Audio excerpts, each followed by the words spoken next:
Lukas pasal 1 ayat 46 sampai 58. Berisi nyanyian pujian Maria.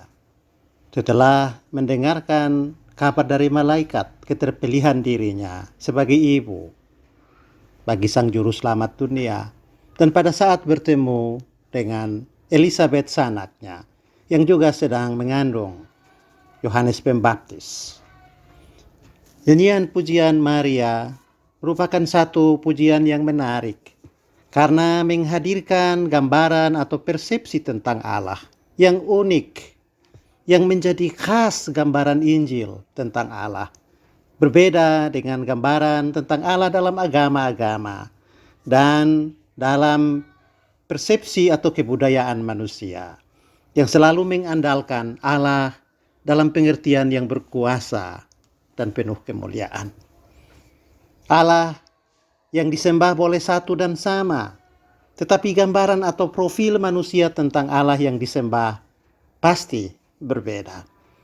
Perbedaan persepsi itu berpengaruh pada pengembangan nilai-nilai ideal yang dijadikan manusia sebagai patokan atau prinsip pengarah dalam membangun kehidupan bersama dan meraih keutamaan. Prinsip pengarah umum yang ditetapkan manusia dalam meraih keutamaan hidup selalu bercorak pengandalan jabatan, kekuasaan yang besar, pangkat yang tinggi, dan kemudian penumpukan kekayaan dalam jumlah yang tak terbatas. Hidup yang bermakna dan diberkati selalu diidentikan dengan keberhasilan meraih jabatan, kekuasaan, memiliki aset dalam jumlah nominal yang berlipat-lipat. Prinsip ini berhubungan langsung dengan ideologi atau gambaran tentang Allah. Karena Allah adalah Maha Kuasa, Maha Mulia, Maha Agung, Maha Besar, Maha Kaya, dan Maha Hadir, maka orang-orang yang mendapatkan predikat serupa dalam hidup dipersepsikan sebagai yang diberkati dan menjadi milik kesayangan Allah. Akibatnya manusia berlomba-lomba untuk menjadi besar, bersahabat dengan orang-orang besar, bahkan dengan mengorbankan orang-orang kecil untuk meraih posisi puncak dan memperoleh pangkat, jabatan, dan kekayaan berlimpah-limpah.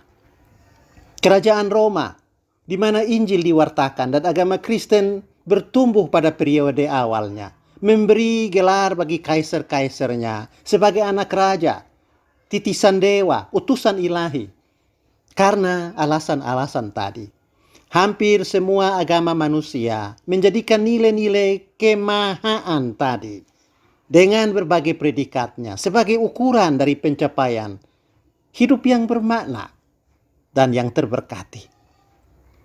Injil yang menjadi inti pemberitaan gereja tentang Allah menghadirkan profil Allah yang melawan arus pandangan umum tadi. Allah memang diakui sebagai pribadi yang maha dengan predikat-predikat ikutannya. Tetapi Sang Maha itu justru memilih rute menurun, bukan perjalanan mendaki dalam pergaulannya dengan ciptaan dan dalam komunikasinya dengan manusia. Dan itu yang kita lihat di Taman Eden. Semua pohon dalam taman ini boleh kamu makan buahnya. Tetapi ingat, ada satu yang harus menjadi perhatian untuk menahan diri. Allah adalah Tuhan yang mengecilkan diri. Betapapun dia adalah Allah yang besar dan agung. Dan itu juga yang menjadi inti dari pemberitaan Injil tentang Yesus.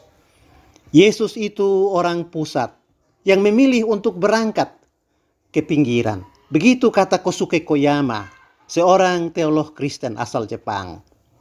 Salah satu prinsip hidup Yesus yang mencengangkan ialah tidak sekalipun Yesus meludahi orang-orang kecil dan miskin.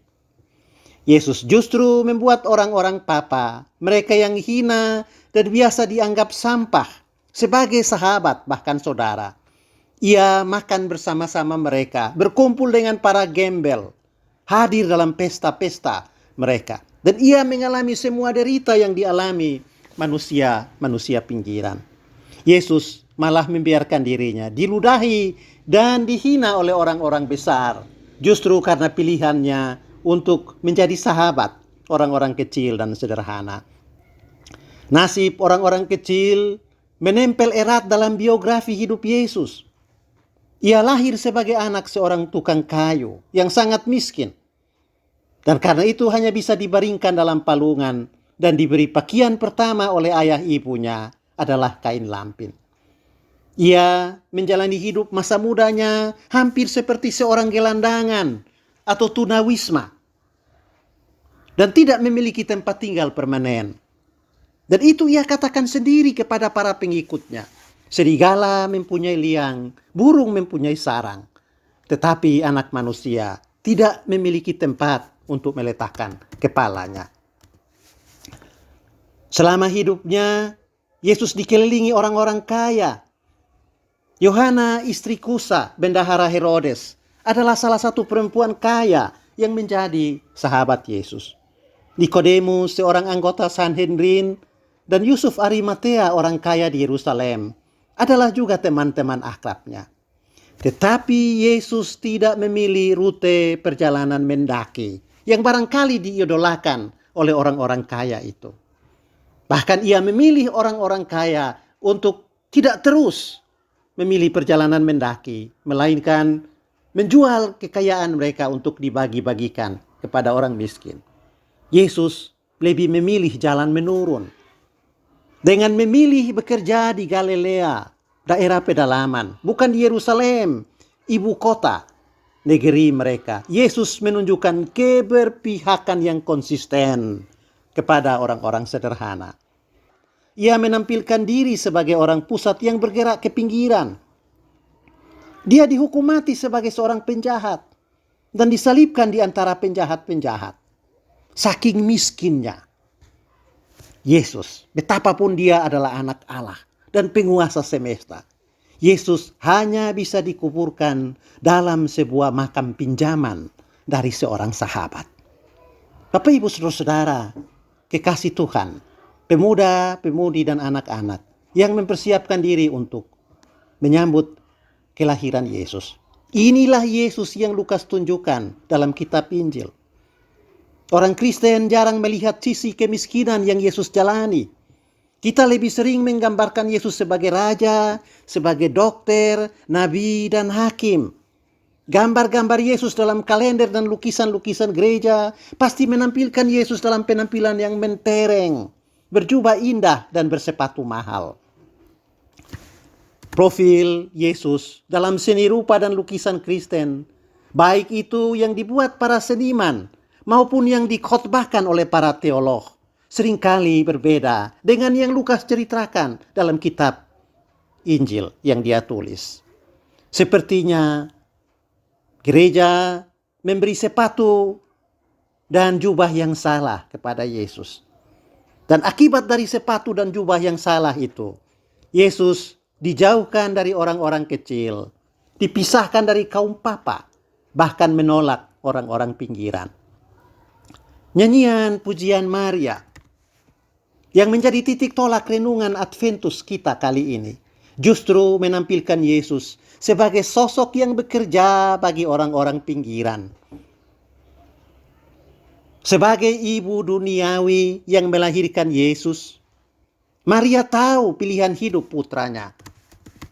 Maria tidak mencela pilihan hidup itu, betapapun bertentangan dengan pandangan umum masyarakat dan para penguasa di dunia. Maria justru mengagungkan misi yang diemban anak ilahi yang ada dalam kandungannya. Dan pengagungan atau penghormatan terhadap misi itu Maria tujukan dalam nyanyian pujian yang diucapkan setelah mengunjungi Elizabeth. Di situ Maria berkata, ia memperlihatkan kuasanya dengan perbuatan tangannya dan mencerai beraikan orang yang congkak hatinya. Ia menurunkan orang-orang yang berkuasa dari tahtanya dan meninggikan orang-orang rendah. Ia melimpahkan segala yang baik kepada orang lapar dan menyuruh orang yang kaya pergi dengan tangan hampa. Saudara-saudara, umat yang sedang merayakan Advent. Yesus memang datang untuk semua orang, tetapi terutama bagi orang-orang yang disingkirkan dan yang dipersona non gratakan dalam masyarakat. Ia datang ke bumi, lahir dari seorang dalam sebuah keluarga yang miskin dan menjalani hidup dalam kemiskinan untuk menjadi teladan bagaimana manusia harus menjalani hidup dalam arti yang bermakna, yaitu menjalani jalan yang dilalui oleh juru selamatnya, yaitu mengalami kehidupan yang dalam kesederhanaan dan bekerja untuk memperhatikan orang-orang yang sederhana. Inilah yang perlu menjadi perhatian bagi orang-orang yang bersiap diri untuk menyambut kedatangan Yesus, baik pada hari Natal maupun juga nanti ketika Yesus datang kembali sebagai hakim. Dan itu yang ditunjukkan Yesus dalam perumpamaan tentang penghakiman terakhir.